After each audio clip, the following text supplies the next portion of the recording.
Oh, wow. So we are live.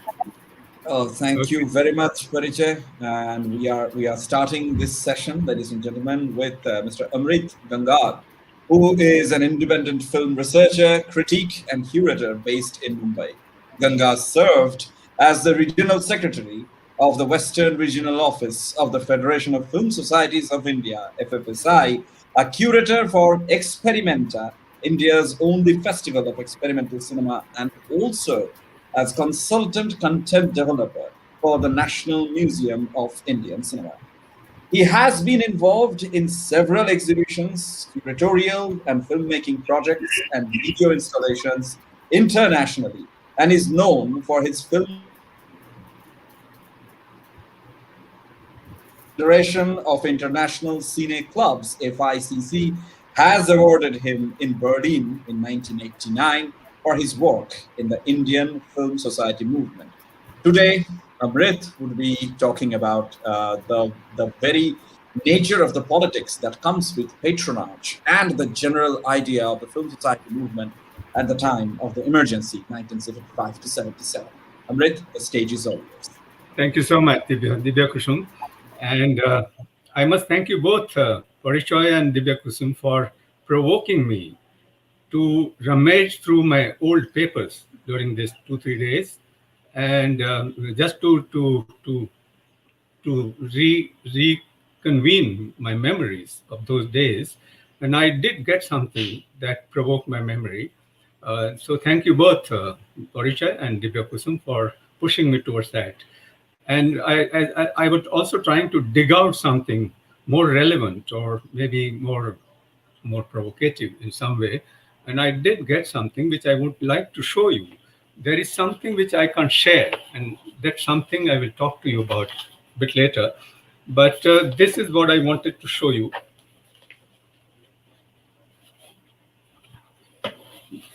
Is it visible? This is, I call it, cyclostyle sheet.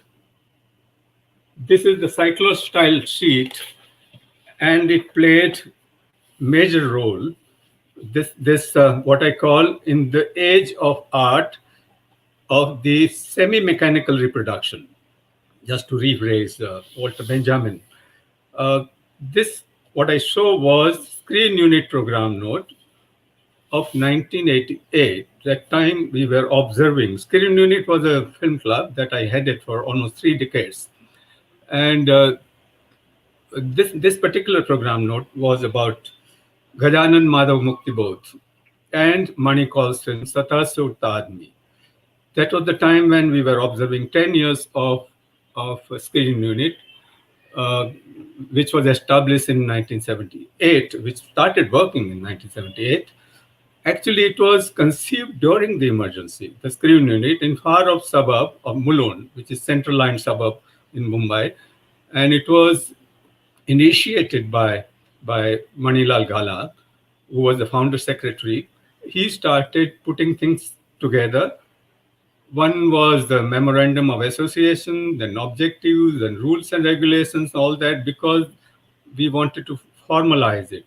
And we had to get it registered with Charity Commissioner and Registrar of Society. And that took time.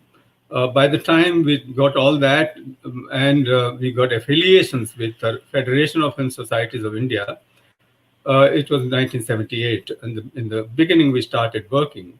It was just the end of national emergency. That time, we had shown some important films. Actually, we started with Andre Vaida's Canal. In Mulund, there was nothing, no theater, no cinema halls, which was available to us. So we would screen films in the municipal school classrooms or in some general assembly halls or whatever. But we started there in Mulund, which is about 90 minutes from Victoria Terminus to get to Mulund on the way to Pune. So this particular program note, what I call the cyclostyle note, this cyclostyle is important, and that gives me the memory which I call mimeographic memory. It was the mimeograph, the machine that time was called mimeograph, which could reproduce multiple copies of a paper which was stencil paper. Now, stencil paper was the wax mulberry kind of tissue paper in which you can type, and screen unit had no money. I had no money. Every operation, every task had to be done by myself or Manila or some members who could help. And every operation of producing this program note and the program, I underwent all the trauma, all the pleasures, everything. And I knew how program note was produced. In fact, I acquired a mastery of if this full scap size stencil paper, how to cut it. Now, this particular program, I used to play with some design and patterns here, which I called Muktibodh and money called Jugalbandi at that time. And this program note has reproduced the entire poem in English translation by Krishna Baldev White of Muktibodh's poem Andhere Mein, which was from the collection of Chand Ka Muh Teda Hai, In the Dark. The whole poem was published, and it was reproduced from Bahuvachan, that magazine which was published that time. So this program note had many things, and sometimes it ran into 16 pages. If the full scap size pages, 16 means 16 stencil papers, it had to be cut carefully. And that stencil paper was so fragile, it can be used once. If you make a mistake, it can not be corrected. It can be corrected once, and that was with red ink. And this stencil paper required a machine, which was mimeograph, and then it came to Gestationer, which was hand crank earlier, and then became electric operated. This particular machine had to have some ink, very greasy kind of material, which had to be put on the roller and then properly spread, and then stencil paper has to be fixed on the machine, the roller, and roller will start making copies. So this black material and the red fluid, what I think is, if I remember right, it was called obliterin. Obliterin was the solvent. So this 2 days, you provoke my memories, which I call these mimeographic memories, are triggered by two kinds of smells. It's a smell which connects me to 1970s. What are these smells? I call it red smell and black smell. Red smell is the smell which is produced by this red solvent, which is like nail polish. You can, if I make a mistake on the stencil paper while typing, that hole is created on the paper, wax paper, and if that mistake has to be corrected, that hole has to be filled. And this red solvent, I will use that small brush and put it on that particular line or word or letter, and that will be closed, and I can retype. So this red smell is still alive in my mind, in my nostrils, and the black smell of that, which is quite unpleasant smell. When I went to the cyclostyle wala down south Mumbai to get copies, and there was quite a big bundle of that, and that fellow would try and spread this black greasy ink on the roller, and that will smell quite unpleasant way. So this is what two smells are now invoking memories of the 70s. So these two smells are important, and these smells are also connected with the Film Society movement as well as the emergency. This cyclostyle, very cheap, very inexpensive, because we could not afford any, and there was nothing actually. There was no Xerox machine had just come, big Xerox machine, and with the old primitive technology that was available down south again, and it was very expensive also to travel and time spending and all that. So this particular cyclostyle paper or cyclostyle seat became an agent of distribution of information. This information would vary how I would conceive my program note of Screen Unit, the film club, and how any other film society would.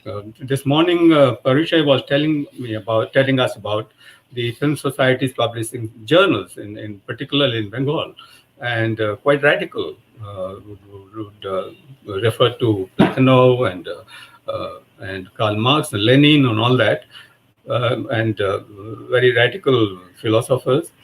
So this is what, and they also didn't publish on a very expensive material. Some of them I've seen in Bengali, a little bit I can read. But this cyclostyle sheet, I now remember, this is my personal memory of that time. I was 26 years old that time, 1975, when emergency was clamped on this country. At that time, screening was still in the offing. I had my job in a private company. I was newly married, but somehow I wanted to participate in the anti-emergency movement. And what I could do, or what I was able to do, distribute these small little sheets to people clandestinely. Sometimes I could sense some plainclothes would be chasing me. And this particular cyclostyle sheet then became my program note in a way. Cyclostyle in the sense stencil paper, and this and all this gadgets, I think, are part of the filmmaking. That's my curatorial imagination. All what I call subaltern extras. The little bottle of red solvent solution, the brush, the black greasy ink, the gestational machine, the mimeograph, all that become part of the filmmaking in some sense or the other, and what I call subaltern extras. So these subaltern extras are very important for me in my whole narrative of film society movement as well as emergency and filmmaking in a way. So this subaltern extras became extremely significant in those times. And those straddle printing presses, very, very cheap printing presses where film songbooks would be printed. The 10 paisa songbook would be sold even at the theaters and the footpaths of Mumbai. And those printing presses in the gullies of the town, every city would have those small little printing presses, straddle, hand composed. So that led me to another document that I could get because of your provocation, both Dibya and Porisha. This particular publication that Screen Unit came out with, and this was important event which Screen Unit organized in 1982, beginning of 1982, February. This is important because this was actually post-mortem of the emergency. And this big seminar, Political Trends in Indian Cinema, in which Said Mirza, Kumar Shani, Arun Khokkar, Vinayak Purohit, who was a Trotskyite, they participated, and we had a small festival of socio-political cinema. Idea was to take stock of what happened during the emergency, why happened, why did it happen, and all that. So this, again, is printed on a treadle, cheap printing press. I can tell you, printed at Joy Printers in Mulund West.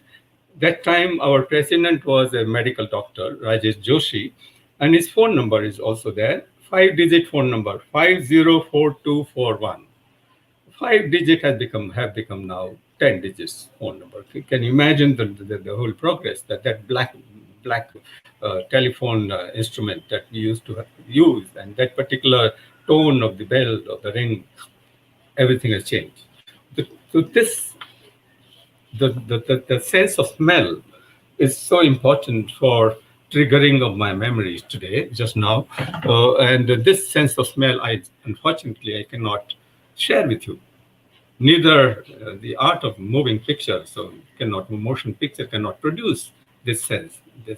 So moving pictures cannot impact all our five senses, Panchendriya, the Granendriya, the sense of smell, I have only to describe. But my two senses of smell, or to smell, red and black, become important. This was a brief prelude to just to make the context broader. And my title is also broadly contextualizing what I call democratic despotism. In democracy, despots are born, as she was born in 1975 to 1977, and now also there are many signs. So this democratic despotism, what Henry C. Hart, who studied Indian Constitution, called constitutional dictatorship. You know, our own constitution has certain germ of giving birth to this tyrant or tyrannical being. So all these are put together. I imagine this title of patronage and the state which gives patronage, and how this patronage can also become tyrannical in some sense. So I have some examples in my presentation. Have prepared some small PowerPoint, which with the help of Parichay, I will start and give you some basic information about civil society movement, because you have not seen. Most of you have not born when I'm going to share the slides, Amrit. Just a minute. slides. Yes.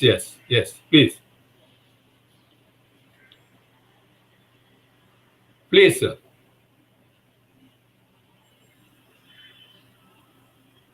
So my screen is visible, I guess. Yes. Yes, It is visible. It is visible.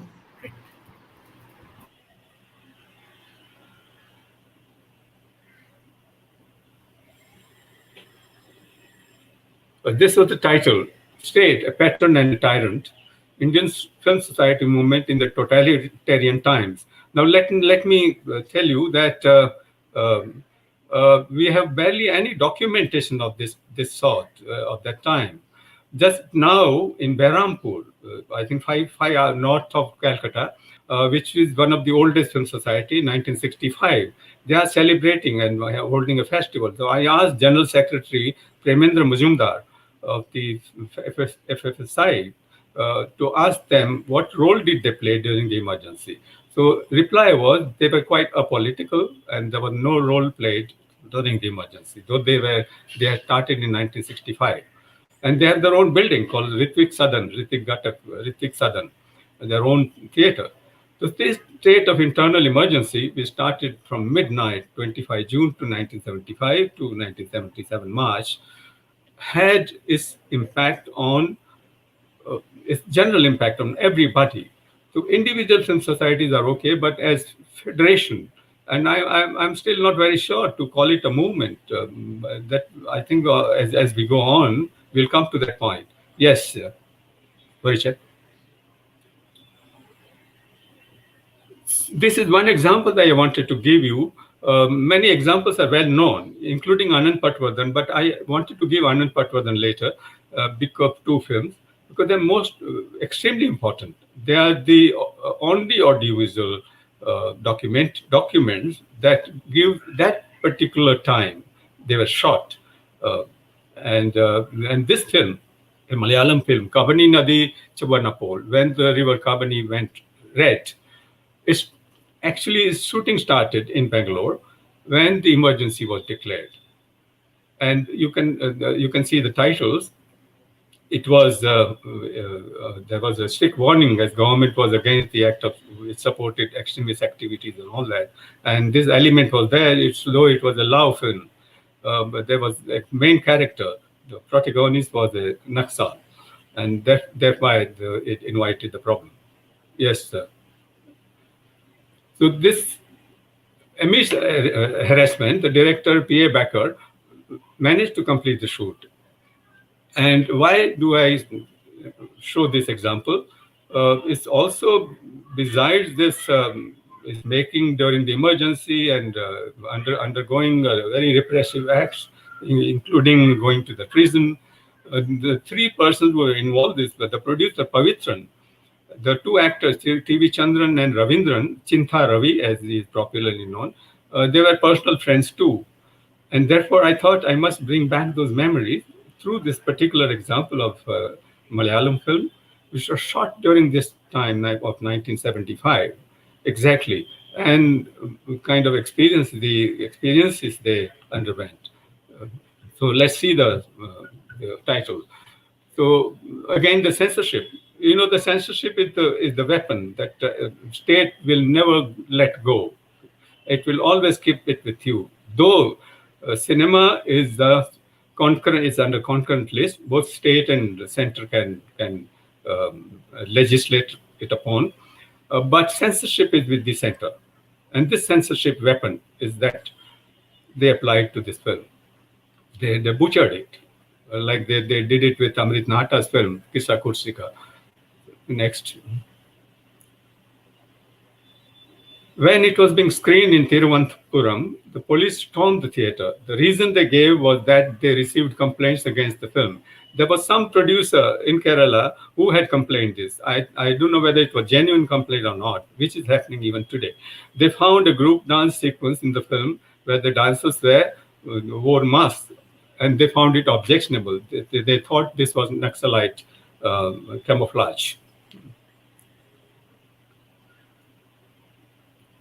Film societies, they came forward and showed this film. You know, in Kerala is a very unique case where you find film societies in remote villages, fishermen's villages.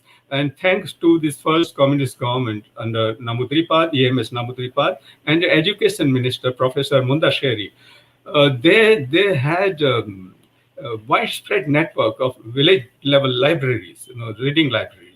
And all reading libraries will have some sort of film screening facilities, or film societies would be attached with them.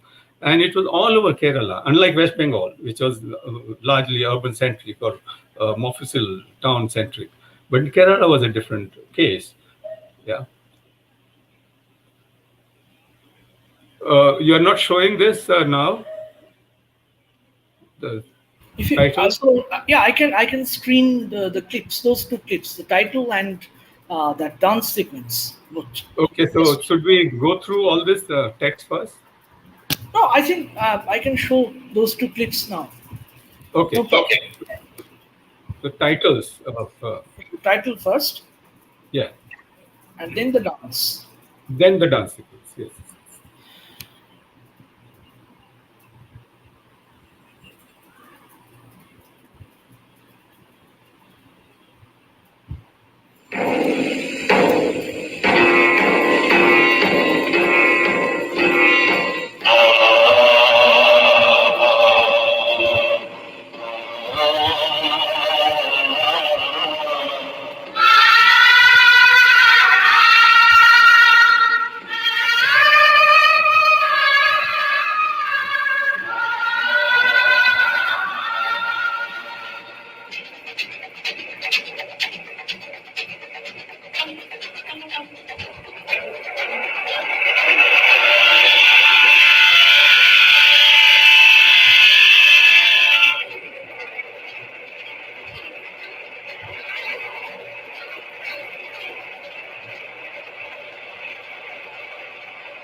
We can see now the other slides of mass Yes. dance,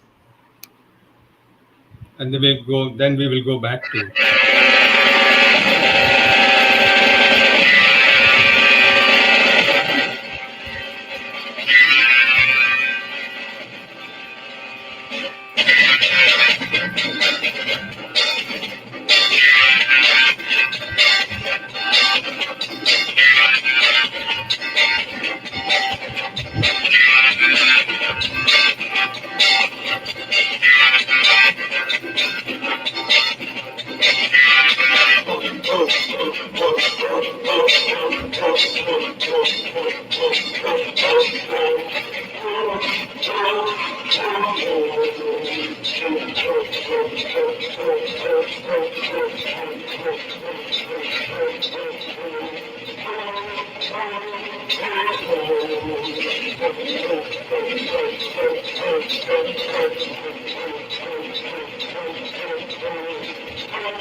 Yes, slide number Back to 10. the slide then.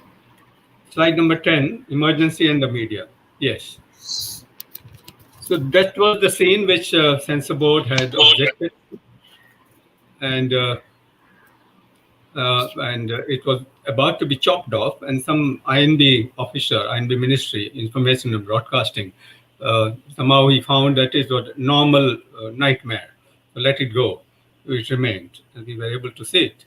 But there are many, many things that we are not able to see. What happened to media at that time? On 26 July, PM laid down, Prime Minister, brought policy in respect of the media. Press Council abolished 70 publications, including dailies and the Indian Express, dailies like the Indian Express, Statesman, etc. Denied any government advertising, denied any government patronage, in other words. Government controlled Akashvani, Doordarshan Films Division became peddlers of a personality cult. They were not so before. But the moment emergency was clamped, they had to toe the line. Refusal to toe the government line could invite reprisals, harassment, even arrest under the dreaded MISA. So this was the state of affairs at that time. 1970s was the peak time for the Film Society movement. It's a paradox. At that time, actually, Naxal movement was also at the peak, and many film societies were born at that time, particularly in West Bengal and Kerala. Between 1967 and 1975 is extremely important time, and that was what happened. I can quantify something. Though Film Society is we call it movement, as if there was a big impact of this movement, but it was not like this, as I personally believe and what I've studied. There were barely 300 to 400 film societies. In 1989, I have the exact figures. There were 343 film societies, and total number never exceeded 150,000, 50,000 individual members. So it was not such a big movement as such. But since our president and etc., that we will come to the administrative setup when I discuss that, I will tell you how it can be considered as a movement. Yes, Parisha. Here, there is only one book actually on Film Society movement by V.K. Cherian, and it's quite a comprehensive book. But what I find more insightful, or deep insights, what I get is from the book by Ashish Rajadhyaksha, Indian Cinema in the Time of Celluloid and Emergency. There is a whole chapter on Indian emergency and briefly contextualizes the role of Film Society movement, which was then at its height. Even Rajadhyaksha says this.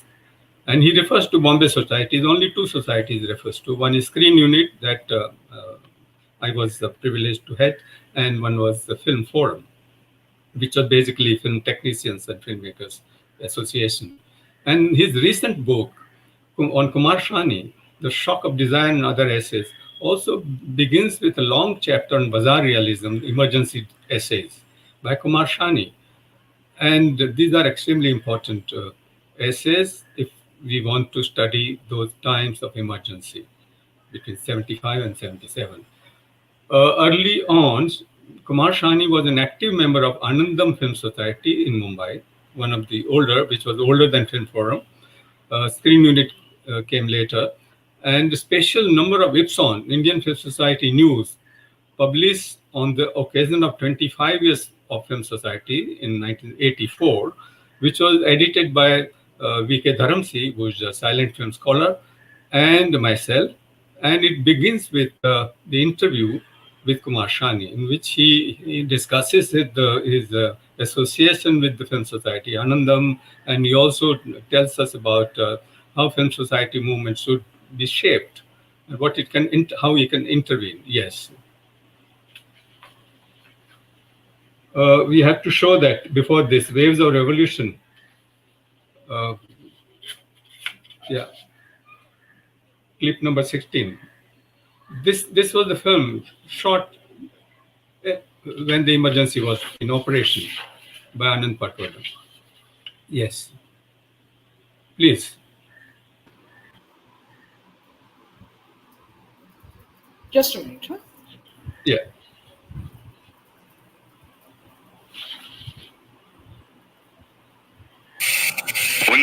चौहत्तर का भारत, गुजरात के छात्रों ने भ्रष्टाचार, महंगाई, कुशिक्षा और सामाजिक अन्याय के विरोध में आंदोलन छेड़ा। मार्च में राज्य विधानसभा भंग कर दी गई। आंदोलन बिहार में फैल गया, जहां बाढ़, अकाल, जातिवाद और जमींदारी का बोलबाला था। यहां जयप्रकाश नारायण के नेतृत्व में आंदोलन आगे बढ़ा। जेपी ने आजादी की लड़ाई में अंग्रेजों के खिलाफ लगातार संघर्ष किया था और अंग्रेजों ने उन्हें कई बार जेल में डाला। और अब 1974 का बिहार आंदोलन गांवों में फैल गया। जन संघर्ष और छात्र संघर्ष समितियां बनने लगी। आंदोलन ने लोगों की राजनीतिक और सांस्कृतिक चेतना में क्रांतिकारी परिवर्तन लाने का प्रयत्न शुरू किया। ये फिल्म बिहार आंदोलन का लेखा जोखा है। इसमें जो गीत और संवाद हैं आंदोलनकारियों के ही हैं, मगर जहां जहां अनुचित साधनों के कारण मूल में कमी है, वहां उनके शब्दों को संक्षेप में फिर से दोहराया गया है। फिल्म बनाते समय राजनीतिक परिस्थितियां प्रतिकूल थीं, पैसे की तंगी थी, पुराने साजो सामान से ही काम चलाना पड़ा और धुलाई छपाई जुगत से करनी पड़ी।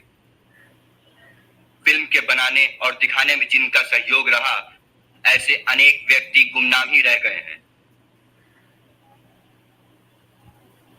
ये फिल्म उन करोड़ों भारतवासियों को समर्पित है जो दमन के सामने सर झुकाने से इनकार करते हैं।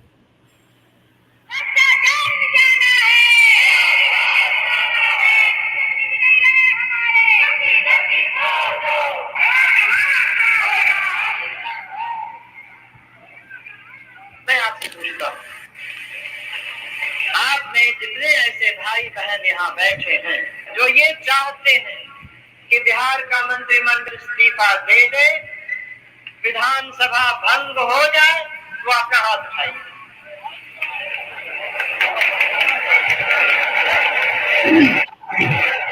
अच्छी बात, आप गिरा दीजिए।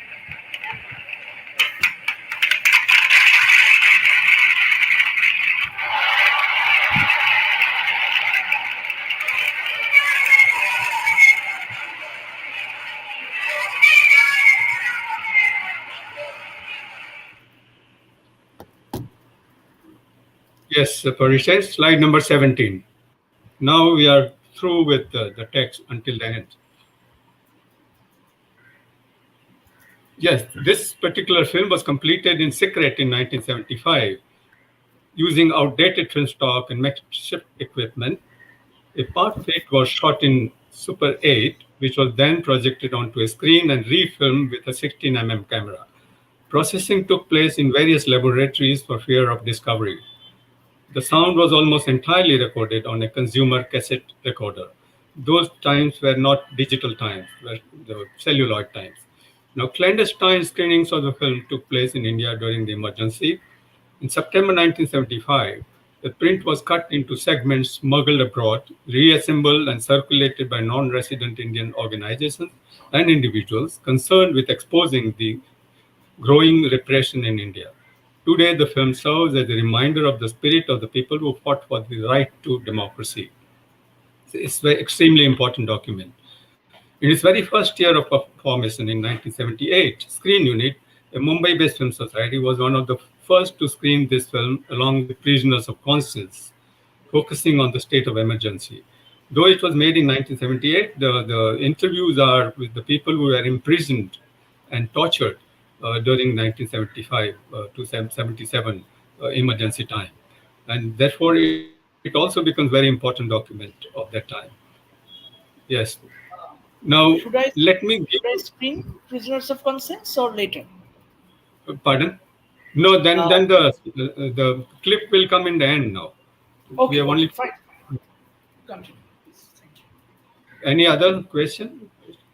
No, we'll take the questions later. I was just asking whether we can screen the clip now or later. Not a problem. No, in the end, it's a song. So now what I wanted to tell you was that I wanted to give you some historical background, because you want to know that what is history of this film society movement, what is the history. Incidentally, we are celebrating the birth centenary of film society. The first film society was formed in Paris, as we will see, in 1920. This is important time.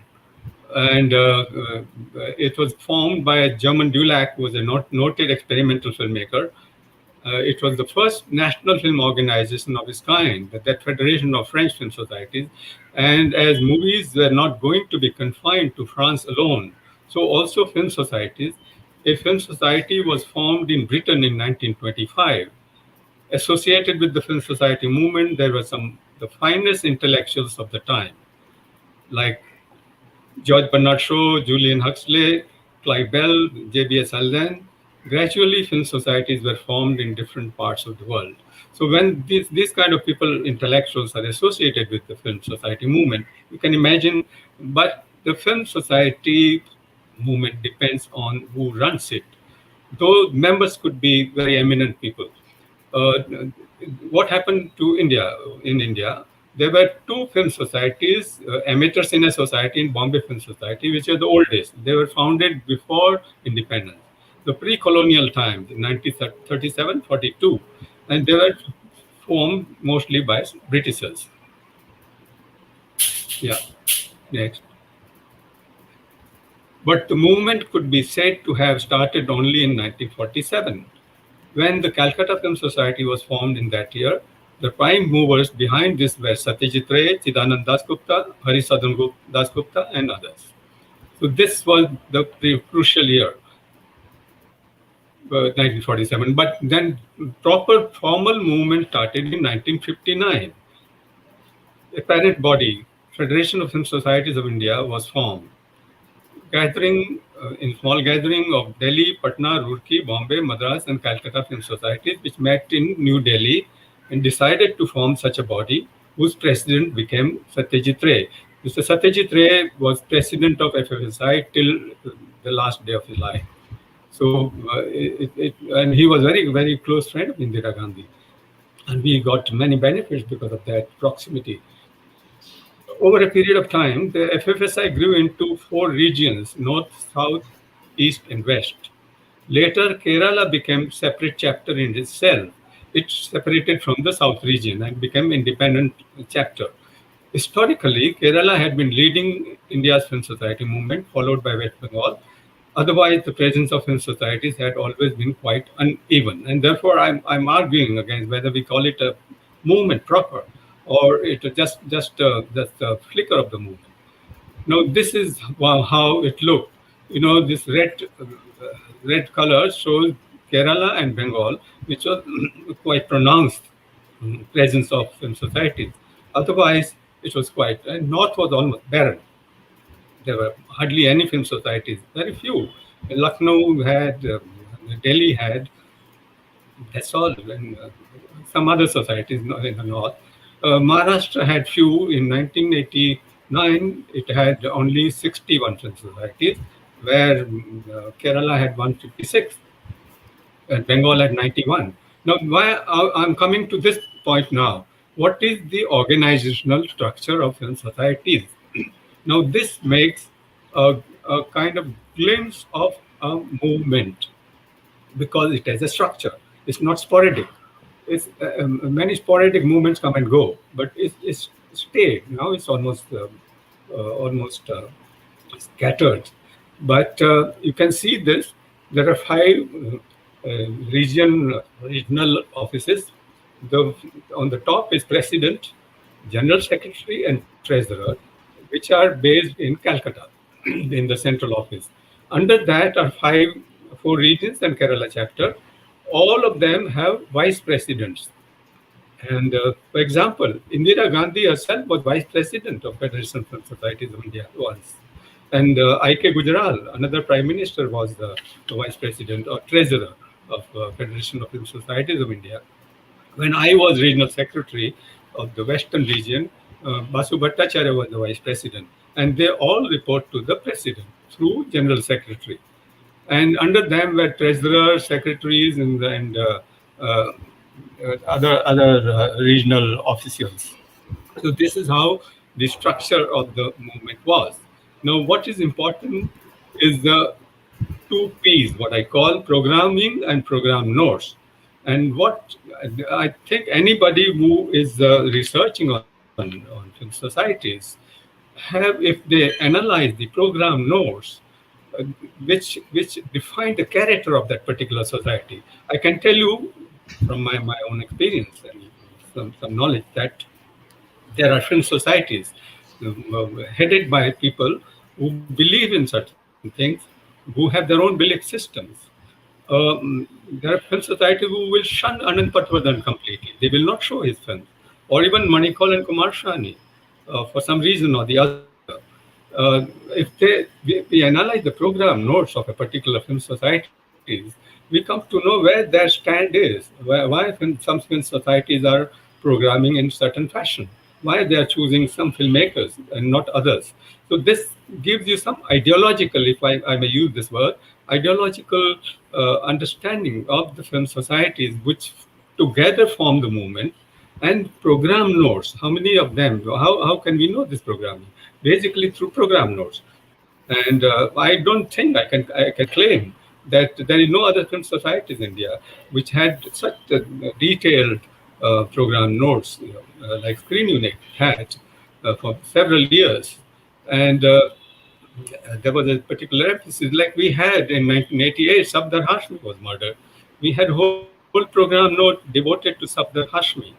And whole program was created around that. So curatorial, that time the word curatorship was not in so much vogue. Now it is so much in circulation. But that programming was almost a curatorial activity, which in Screen Unit we were doing all the time. So this alternative thought or dissent, how it could be expressed by a film society. So this was the film society essentially has to be anti-establishment, as I believe. The Screen Unit program note I show you in the beginning, and one program note was on Manikol, and we reproduced many thoughts of Manikol from various communication. His essay on communication was entirely reproduced in this cyclo-style sheet, in this semi-mechanical art of reproduction. That was the time we were working in. And this semi-mechanical art of reproduction had just a whole entire essay of communication. If you have not read it, please read this essay, and it's quite significant in our context today. Yes. Next. Now we come to the basic idea of patronage. This is Indira Gandhi was one of the vice presidents of the FFSI and continued to be so for a short while, even after she became the INB minister.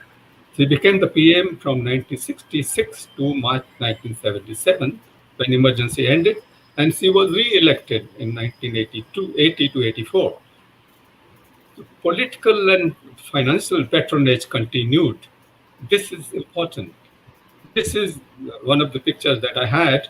And here you can see Indira Gandhi talking to Mridal Sen. Mridal Sen was a vice president. He also became president of, later of FSSI. And we have Vijaya Mure, Akka, and she was very close to Indira Gandhi. And Vijaya Mure, and another important person is Mary Seaton. Mary Seaton actually laid the foundation of film society movement in some way in India, because he was very close to Indira Gandhi. And he produced a white paper on film societies and film appreciation. This was part of education policy, actually nationwide. So there are people behind our Film Society Federation officials, but this meeting was important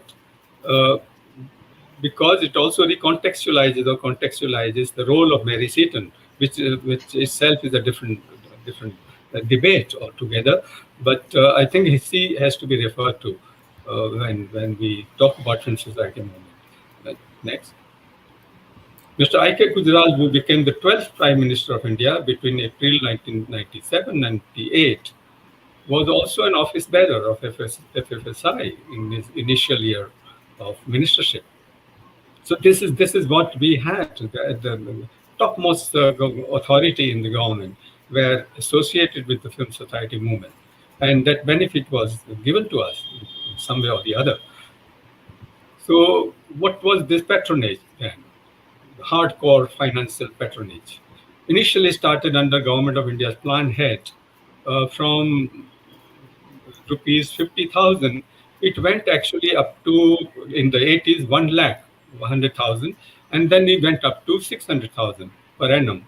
It stopped as soon as BJP came into power in 2014. So there is no granted aid now to the Federation. Of course, Federation is not so much active. There are not many film societies working now or active. So it's a different ball game today. But this is how money came under plan head to the Federation of Film Societies of India in Calcutta, the central office, and they disbursed the amount pro rata basis to all the other regions. Yes. So it also, this was in kind, patronage, censorship restriction. Film society screenings were not supposed to go under censorship restrictions, though they were uncensored films, which is important. It actually worked two ways. Many members, many individuals became members of film societies because of uncensored film, because they could see the sex scenes or nude scenes or whatever, but that they also get rubbed off because they were classic films from all over the world. But basically, film supply, the films came from the East European countries.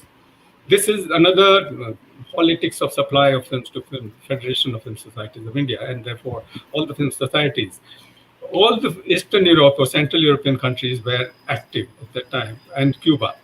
I remember to have screened all these films, and whatever was given to us was normally screened.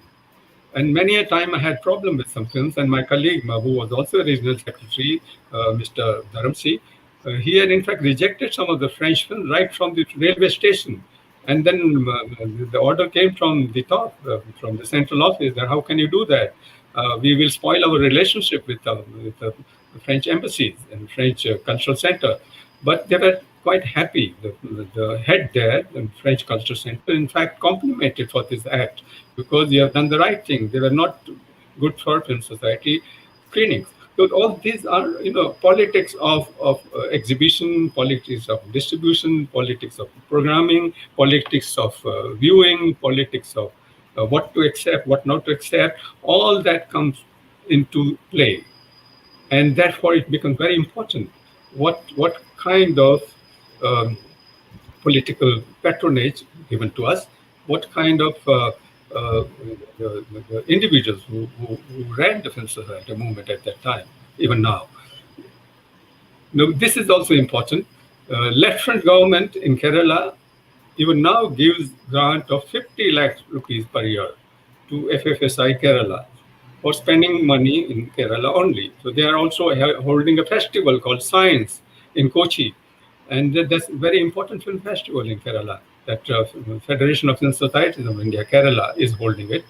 And in West Bengal, left front government used to give 10,000 rupees per annum, which was raised from 5,000 and stopped by the TMC government now, as soon as it came to power in 2011. However, it has started giving rupees 50,000, not given this year. This I'm quoting from Premendra Mazumdar, the General Secretary of the FFSI, who was very kind to give me all these figures, and they are quite recent. Now, this patronage has its own ambiguities. This is an important aspect that Poriche was discussing about ambiguities in films, in aesthetics, for example. Now, how does this ambiguity operate in the context of patronage? Now, this example I gave to contextualize these ambiguities of the patronage, Roberto Rossellini had made, before he made Rome Open City and all these classic neorealistic films and all that, he had made 3 films which were supported or patronized by the fascist government. And his friend was Mussolini's, Benito Mussolini's son, Vittorio, and he had sponsored this film in a way. And these 3 films were next. Yeah, Paricha? Yes. Sorry. The 3 films were The White Ship, which was 1941. Can you go back? Yeah. These 3 films were The White Ship, 1941, A Pilot Returns, 1942, and Man with a Cross, 1943. So these 3 films were actually Michelangelo, the first 3 films, the feature-length film, which were sponsored by the fascist government, and they're called fascist trilogy normally.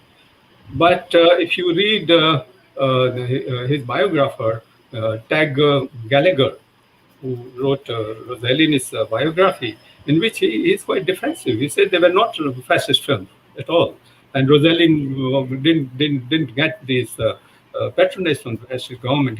Because the film, for example, Pilot Returns was made because Vittorio Mussolini had the passion for flying, and therefore he chose this subject, and Rossellini made this film. So all these kind of arguments are even made in his biography. On the other hand, we have the arguments saying that Rossellini, whose assistant was Antonioni, imagine, had made this fascist trilogy. And some of the critics are very, very critical about this Rossellini making this fascist films. And he accepted the award for this film, White Ship, award given by the fascist government. That award was an important award in Venice. And Venice Film Festival was also was started by Mussolini, in fact, through a magazine, fascist magazine. Although all that put together also would lead us to question the roots of neorealism. We have to question the neorealistic roots, because we also find some elements of neorealism in these films, which Rossellini and Antonioni and of course Besica, they got them matured. But it provides us some critical elements, critical insights into this neorealistic theory. Yes. This is also important. Even the so-called avant-gardes could camouflage and become collaborator. For example, S.N.S. Sastry, if you have seen, he was with film division, of course. He was working there under the Ministry of INB, and were recruited into smoke and mirrors exercises. For example, he made a film in the year of the emergency, We Have Promises to Keep, which supports the emergency. In the first scene itself, there is a scene of the skull, and then it cut to Indira Gandhi's eye. And otherwise, a very interesting avant-garde or whatever experimental film. But they also can become a collaborator in this with the government, with the tyrant. Sukhdev is another great example that we can study. Uh, he was Stormy Petrel of the documentary, working in film division, but still making very films which were not towing establishment line. But once the emergency was clamped, there was a shift in from his previous work, and he patronized this emergency. If you see it, this film, his film, made during this emergency, not before that. His previous films were, uh, there's one film is called India '67, for example, was different. But other films were quite, during the emergency, we have to question this. Often the patron and the tyrant go hand in hand, masked or unmasked, or masked and unmasked. Sometimes they just remove their mask, they unmask, and they say that this is what we are, what the tyrant is. Sometimes they're very, very clever. However, by the mid 1970s, most of the independent cinema was ranged in united opposition to the emergency. Large section of the film society movement had helped amplify the voice of resistance, but there was no united or formal resistance as such. There was. I just asked Mr. Mazumdar whether there was any resolution passed by the central office of the Federation of Film Societies of India, though Mr. Ray was not in favor of emergency. We can see it in his film Hero Raja Deshe, where he is quite critical of tyranny or tyrant. But there was no such resolution passed against the emergency or denouncing the emergency by the Film Society's apex body, and therefore representing the whole Film Society's plethora across India. It was not there. But at individual film society level, there were some voices of resistance, but not as film society movement, I would say, because we don't have any document to support this argument. Uh, at the filmmaking levels, the new cinema was Kumar Shani and all these people were very critical of emergency at that time. In fact, I had written a poem uh, at that time during emergency, and that poem was published in a journal called Calcutta Canvas and Kavi India. Then it was reproduced in a book called Voices of Emergency, very important book. It had 300 poems, an anthology, an all India anthology of protest poetry of the 1975-77 emergency, the Voices of Emergency. This is also because of Parichay and I had to dig this book out. I had not seen it for many, many years. It's edited by John Oliver Perry and David Shelbourne. It's quite an important book to study the time of emergency and what kind of poems were written around that time. So my poem is there in this anthology. So no, we have to show that. Parichay? Yes. Okay. I'm going to play that clip. So.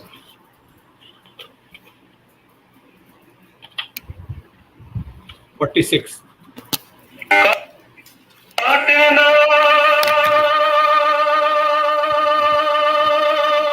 This song was composed by the prisoners of Midnapur jail.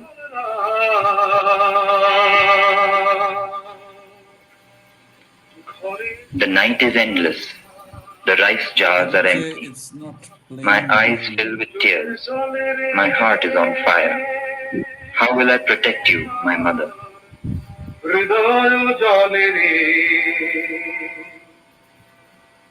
রাখিতে না পারি মায়ের মা তাকে না রাধার রাত ঘরে পুরানো ভাটুকে চলে রে আমার হৃদয় জলে রে রাখিতে না পারি মায়ের মা আর সারে নারে যখন শুনি কাহার নামে গণপঞ্জের গায়ে চলে আগুন চলে গভীরতা সাথে আর সারে নারে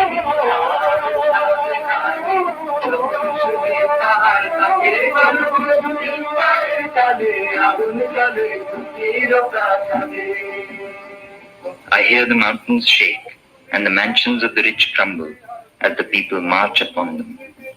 Do not stop me, mother, for I go to make the bright sun rise.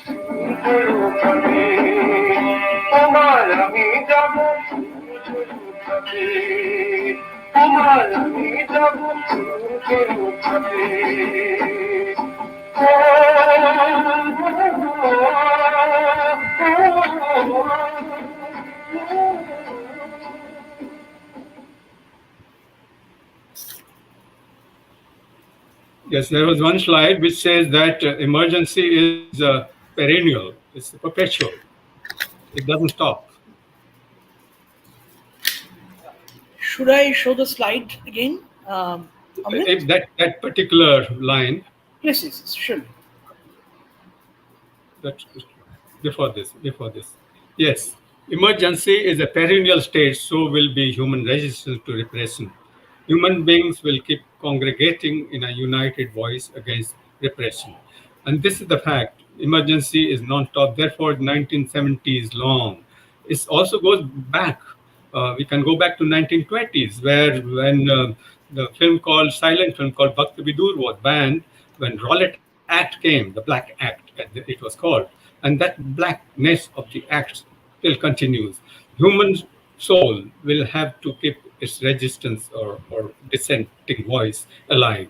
And this is what emergency, and you call it appropriately, both Dibya and Parichay, this 1970s long, is long moment, unending moment of emergency. Thank you so much.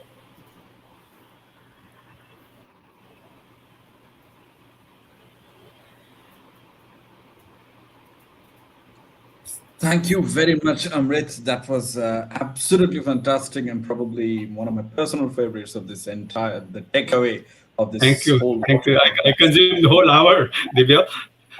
It just flew past. I mean, I was in such a rapt attention, and I think that's. Thank you. I'm so glad you said it. And also the mention of S. Sukhdev and the whole moral ambiguity of Satyajit Ray is also very important, because these are the things that I talk to my students all the time. As a matter of fact, I show them a few more questions in the class, and I say exactly the thing that you say, that S. Sukhdev is a person who has been usurped by power later on. And Amrit, thanks so much for the presentation. At this moment, I think only one biography of Sukhdev does exist, that was published by NFAI. And at the moment, Veena Hariharan of JNU, she is working on S. Sukhdev. Possibly a more informed biography will come soon. Biography of, you said? Sukhdev, S. Sukhdev. Yes. Okay. His daughter had made a film, Shabnam, on her father. Yeah. I see. Okay. All right. So as a chair, I would request Parichay to look for if there is a question, and I will ask everybody. There it is. Oh. This is a comment, not a question. So thank you, Bhairav.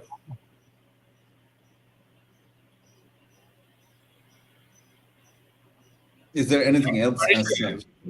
Thank you so much, Parichay. You handle it so well. And of course, it is. Thanks to both. But this I'm so glad that you screened those excerpts from Kavani Nadi Chavanapul, because that is not easily available. Right. One copy is there on YouTube, but it was not there on YouTube for a really long time. Right. I think it was uploaded on YouTube only a few months before. So that. Yes. But we don't talk about it much. We talk about Andhi and Kissa Kursika and all that. Exactly. Yeah. So here is a question. Yeah. Okay.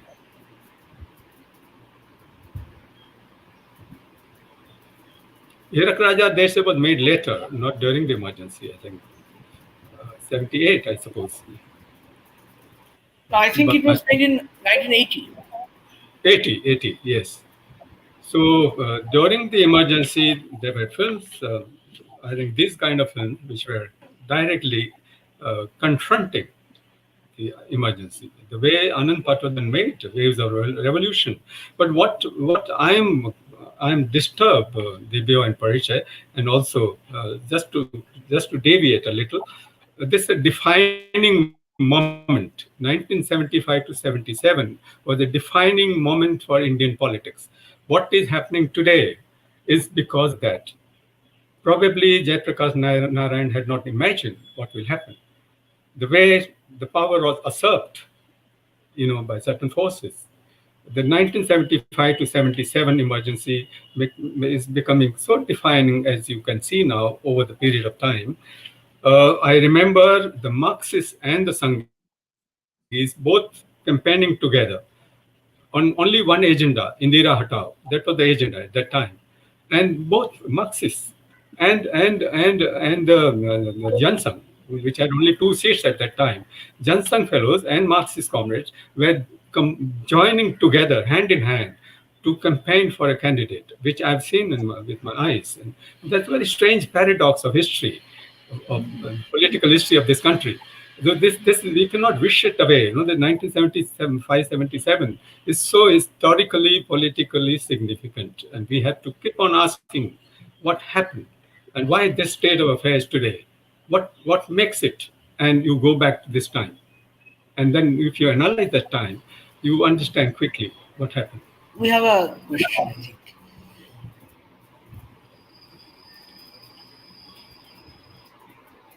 There is no patronage now, not pseudo patronage or nothing. Then not pseudo or whatever.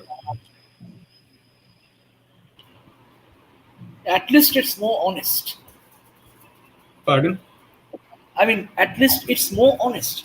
I mean, Yes. the pseudo, the facade is no longer required. Exactly. Yeah, and it's an interesting observation here, Parichay and Amrit. I would like to put this to you both, because this is one question that I hear from my students all the time in the elective that I offer. That, sir, what happened to the Indian parallel cinema? That is the question that they ask, actually. What happened? Why don't we see these now, actually? So I say that Indian parallel cinema really doesn't exist, and I also give them Ashish Rajadhyaksha's whole idea of first there was celluloid, and then the cinema, and then there was Bollywood. First there was cinema, then there was Bollywood, and as Bollywood happened, Indian parallel cinema somehow became a kind of a dinosaur. It just became extinct.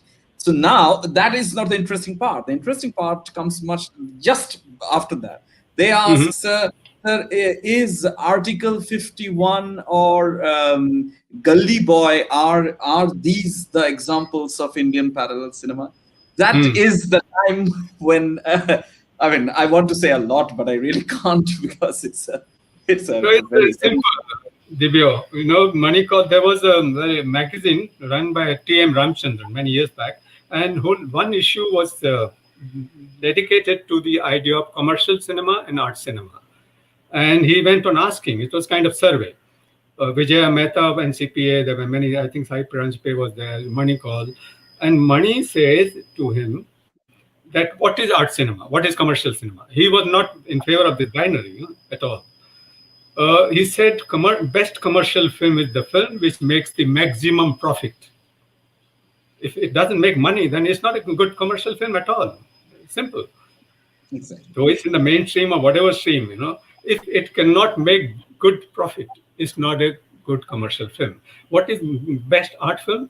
The best art film is the film that takes the maximum risk as an artist. You take the maximum risk in making it. In aesthetic, for example, as the painter, what the French painter said, one brush stroke on the canvas is risk to my life. One brush stroke is such sensitivity. And all the films that Mani made of Kumar, they had taken the risk. Market will not accept it. We should be talking about that rather. What happened to Mani Kaur? Why did not market or people did not accept it? And this whole idea of parallel and all that happened because it's a very journalistic term, the new cinema and all that. Nothing to do with French neo-walk, novel walk, which had also taken inspiration from Hollywood, for example. François Truffaut on Hitchcock. So there was not just this strict binary, between the two. The Mani never used this word. He never said. He had the idea about classical cinema, Shastriya cinema. He once said that we'll have on television Shastriya cinema. Then this whole binary idea will vanish. This binary, I think our students are stuck up with. Amrit, we have 2 more questions. Yes.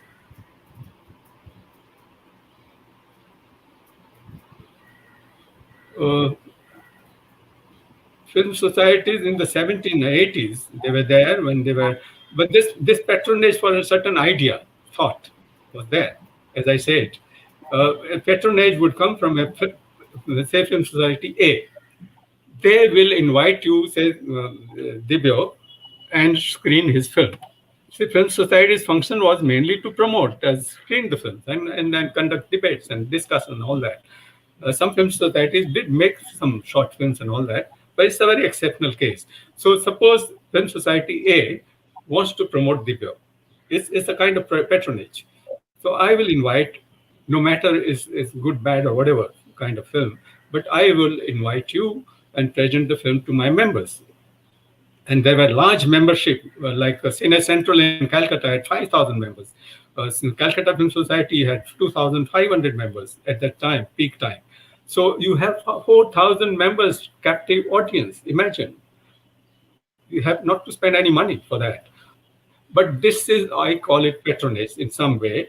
Strictly speaking, I should not have done that. As a film society person, I should be very strict about this aesthetic standards and whatever it meant.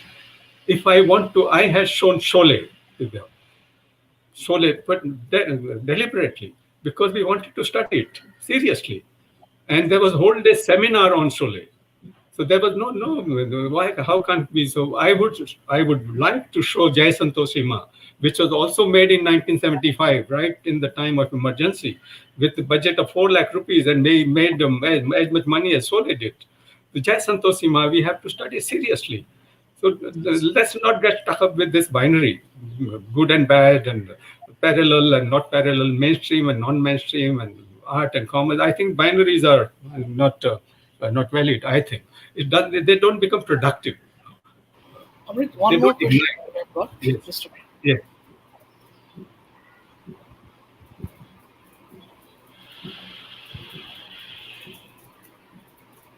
Yes, this Milan Sen Satyajit Ray was quite a good friend of Indira Gandhi, but he did not support emergency as such. Many a time, this question of entertainment tax would arise. Some states did not give entertainment tax benefit to film societies. Without that tax benefit, you cannot run a film society. In the South, I remember there was a case from Andhra Pradesh or somewhere, and that film society, through Federation of Film Societies, approached Satyajit Ray as president of the FFSI. This is the problem. What should we do? He would immediately pick up phone and talk to Indira Gandhi, and that problem would be solved. Because Indira Gandhi was quite favorable to film society movement as such. He was a cultured person otherwise. But what makes Tyrant? What are the elements that make Tyrant from a gentleman to tyrant, or whatever we call it? It's also interesting aspect to study or analyze, either psychologically or whatever. But it's interesting. What makes you tyrant? How does one become tyrant or tyrannical? Who is a tyrant? The patronage is given. Any political party gives you something, will not go without any mileage. There has to be some mileage out of it. This film festival, which started in 1952, the film societies played important role in getting good films and all that, partly, fully. But this aspect, very nice question actually, is a question that disturbs me actually. Amrit, we have got one more question from a colleague in the department. Okay. So I would just give you the background. Dr. Natasha Thoudam, she is one of our colleagues in the department, and she works on AFSPA, Okay. Northeastern States and Manipur. Yeah. And this is her question. Indeed, emergency saw the state in its most tyrannical form. How about regions within India where a state of exception is not a one-time event but constitute the everyday? This exception, I don't know, I can think of Kerala at that because Kerala was an LDF government. It was Achyuta Menon, the communist chief minister. Bengal was under Congress at that time, Siddharth Shankar Roy. And as soon as emergency went, LDF government came in, Jyoti Basu came in after 77. But otherwise, all the state towed the line. Today, or every day is, I think you are referring to my argument about the emergency moment is the eternal moment, is a continuing moment. 1970s is a long moment. I think any state as such is a very complex issue, because many a time I had heard Ashok Mitra once, finance minister of West Bengal, and he had come to Mumbai. He had delivered very interesting lecture at Bombay University about the revenue, how revenue is disbursed by the center. And there, West Bengal was most of the time not favored.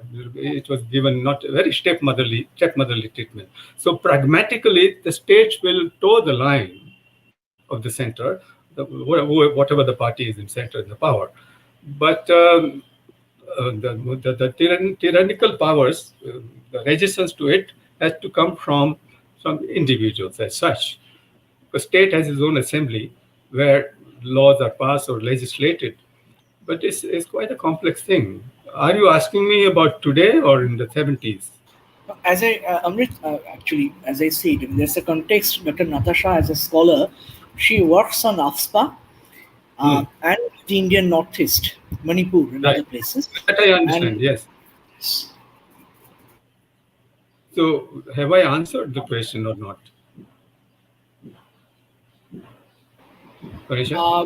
Natasha, can you offer your comments in the YouTube chat box?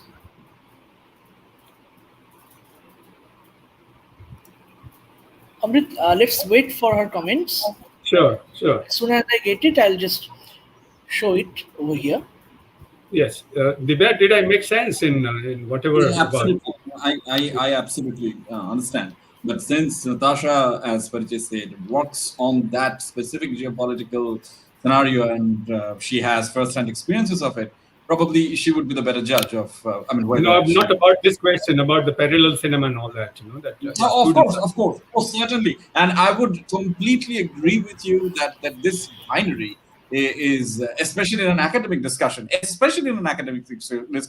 right now should be called redundant, because this is not conducive of any new meaning as such.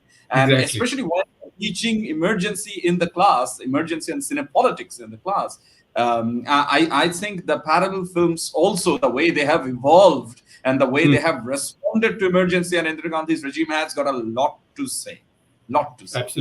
Absolutely. And the question of realism comes in. As Kumar Shani calls it, bazaar realism. It's become a very complex study, actually. It's not as simple as that as it looks on the surface. But this financing bodies, FFC, was established by Indira Gandhi, Film Finance Corporation. She was responsible for many good things, which is NFDC now.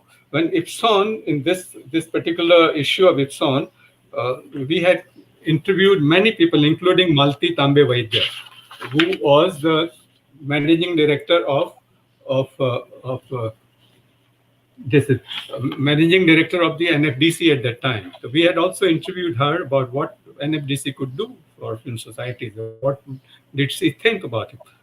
Kumar Shani, Arun Kaul was interviewed, Arvindan was interviewed, Gopi was interviewed, Basu Chatterjee was interviewed. It's a very important issue of 25 years of Federation of Film Societies of India. Many critical. Ashish Rajadaks also contributed an article. So it's ongoing, but now it's almost stopped because of the technology. The accessibility has increased. At that time, I remember I had organized Ritik Ghatak retrospective, complete retrospective, including his short films, whatever, incomplete films. Amar Lenin came from Russia, Moscow, the print. And there was discussions and programs every day. Bahadur Khan, his music composer, came in once. one evening. He had an interesting discussion on. So this particular event, and then talk about that. We have got Natasha's comment. Just a minute. Yes. Frontalize with my question was this idea of perpetual emergency, one as a rhetoric and other as experiential. I think it's more as experiential. It's emergency situation I'm talking about, emergency situation where you have to forego certain rights as a citizen of India, for example, and there are certain laws. For example, my own experience of running a film club in Mumbai, my own experience was that how we continued with post-colonial India, continued with this colonial legacy. Every film screening, I had to go to collector's office to get the permission. Every film screening, and stand in the queue. I was working in a private company. I would take leave from my office, and every screening I had to get the permission from the collector. The collector is a revenue collector, so without that, I will not be given the chance to screen my films in the film club. So this and copies will be in 5, carbon copies and all that. With me would be standing this Ganesh festival or Durga festival fellow from loudspeaker permission, whatever. So I was equated with those people. So every moment I felt that I am offended as a citizen of this country, as democracy of this country. Why should I get the permission from this? For railways, for example, railways had this until now almost had the rule that you cannot take cinema celluloid can in the train compartment. You have to get special permission, even after the celluloid became non-inflammable. That rule continued. So every time you go to railway authority or bureaucrats, then we were able to get the blanket permission. But all these kind of rules continued after India became independence. And there may be so many rules now that poor farmer or poor worker is harassed all the time. We don't know because this we have not experienced. Amrit, but it's not rhetorical. I don't think it's rhetorical. We've got one more question, and Deepu, I think this should be the last question because we have another session at 5. So absolutely. What is the nature of resonance upon the public today after years of Sahani's films release? How do those films remain relevant today when country is going through a different ideological control? Precisely for that reason, Kumar Sahni's film become relevant. Precisely for that reason. On aesthetic level, also political level. And Tarang, for example, is contextualizing Urvashi and Pururava myth, from D.D. Kosambi. Straight from D.D. Kosambi, if you read his Myth and Reality, so that myth and reality becomes very important at this moment. But we have to explain to the people why. Because they are so conditioned by this market that they always that sar ke upar se ja raha hai. We don't understand this. But there is no durbodh. Nirala, the poet, once was considered durbodh, who cannot be comprehended. But after some time, people started understanding him, and they accepted. Manikal is not very difficult, but then the whole propaganda against Manikal or this kind of film was that the people cannot understand is waste of public money, which is not. This is the rhetoric. Waste of public money is a rhetoric, and they wanted to stop. Even regional cinema is a rhetoric. There's no. Saeed Mirza said, "I am the most regional filmmaker because I make films only on Bombay." And that makes me most regional filmmaker. The regional cinema has to be questioned. The whole term of regional cinema has to question what is it. Though it came from the limited kitty that NFDC FFC has, limited money in the box that they had, so that they had to disburse that money. So they have to create some kind of platform, to get the money from FFC or NFDC. And where Manikal and Kumar Sahni would not, and the whole rhetoric was that people don't understand their film. They remain in camps. They are not really released, by the way. His films were not released. I saw Maya Darpan in Opera House in Mumbai, which was morning show, and this was special release. And some Akashvani cinema also run by NFDC at that time Anil Dharkar, who died yesterday. He was the one who initiated it. But all this kind of film society. Ashish Rajadak says a very good argument. He said the Maya Darpan number of film screenings will not be less than Shobek, from Kanyakumari to down south or up north Kashmir, east west. Film societies had shown this film on various other occasions.